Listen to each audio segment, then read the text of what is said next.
Hello everyone, welcome back to Equity Masters Stock Market Wrap-Up. I am Rini Mehta. With the benchmarks just a little away from its record highs, it's important to keep yourself updated with all the top developments that matter to you and your wealth creation. And I am here to take you over all that happened during this week.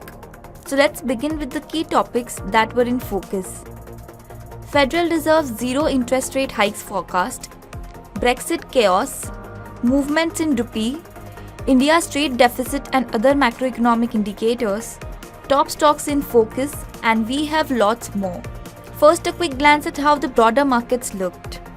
Traders were left scrambling after the Federal Reserve forecast zero interest rate hikes this year and just one in 2020.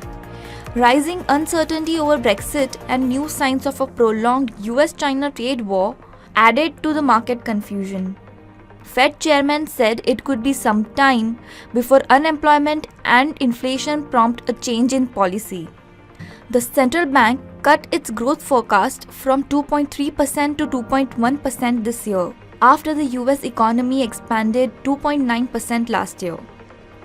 It also said it would cease allowing $50 billion of treasuries and mortgage-backed securities to roll off its balance sheet each month from September.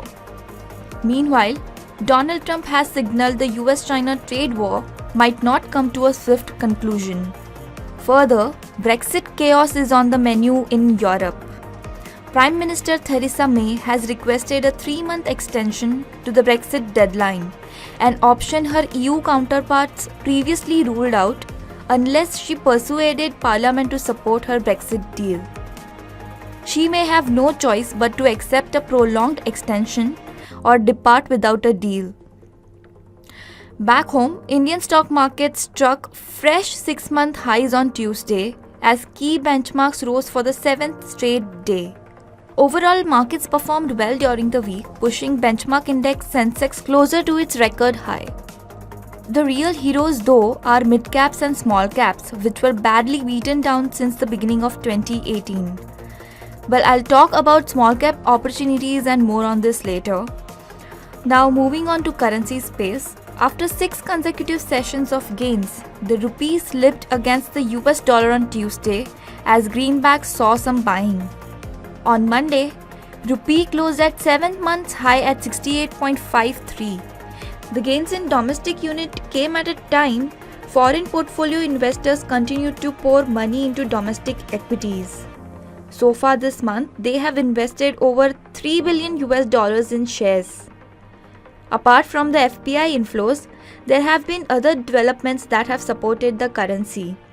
One is, global central banks are in an accommodative mode, which has helped emerging markets such as India. The other reason was also that India's trade deficit for February at $9.6 billion hit a 17-month low because of a contraction in imports. According to data released by Commerce Ministry, exports growth was relatively tepid at 2.4% in February, while imports contracted 5.4% in dollar terms. Cumulatively, during the first 11 months of the fiscal year 2019, that is April to February, exports and imports grew at 8.9% and 9.8% respectively, while the trade deficit expanded to $166 billion from $149 billion during the same period a year ago. Now moving on to stock-specific news this week.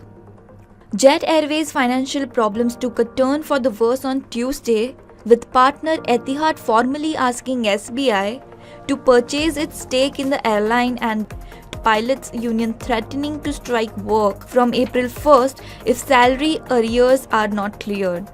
But the government is keen to explore all options from floundering airline before initiating insolvency proceedings. The government has also indicated to the banks that it favors an Indian player holding a majority stake in the troubled airline. The DGCA has, meanwhile, asked airlines to ensure that fares stay at reasonable levels on all routes after several routes reported spike in fares due to flight cancellations.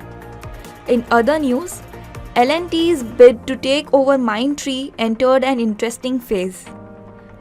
with top executives of the L&T resorting to charm to win over furious Mindtree promoters who claimed they had been offered bag full of money to give away the midcap IT company. The board of Mindtree discussed a share buyback during the week. Mindtree is also reaching out to leaders of the IT industry and other stakeholders to create a consensus against L&T's decision to acquire the company and convince them not to go ahead with a hostile takeover, as it may be negative for the sector and damage entrepreneurial spirit. So dear listeners, the Sensex has already rallied over 2000 points so far in March, while Nifty has seen a fierce up move of over 600 points, and both indices are on track to surpass their respective highs in near future. However, stock selection is key as liquidity inflow from foreign investors has pushed many small and mid-cap names higher. In a matter of weeks, they have recorded double-digit returns, outperforming large caps in the same period. As per our research analyst Richa Agarwal, if markets keep rising like this, they may not remain there for long. She strongly suggests jumping on bargain small cap opportunities before this train leaves the station. To find out which stocks Richa is looking at right now, you can just visit hiddentreasure.in and check out for yourself. Well, on this note, I will stop here. Before I sign off, I would like to know whether you like our podcast. Is there anything specific that you would want us to cover? We would love your feedback. Just visit equitymaster.com and drop us a line. We look forward to hearing from you. Thank you and happy investing.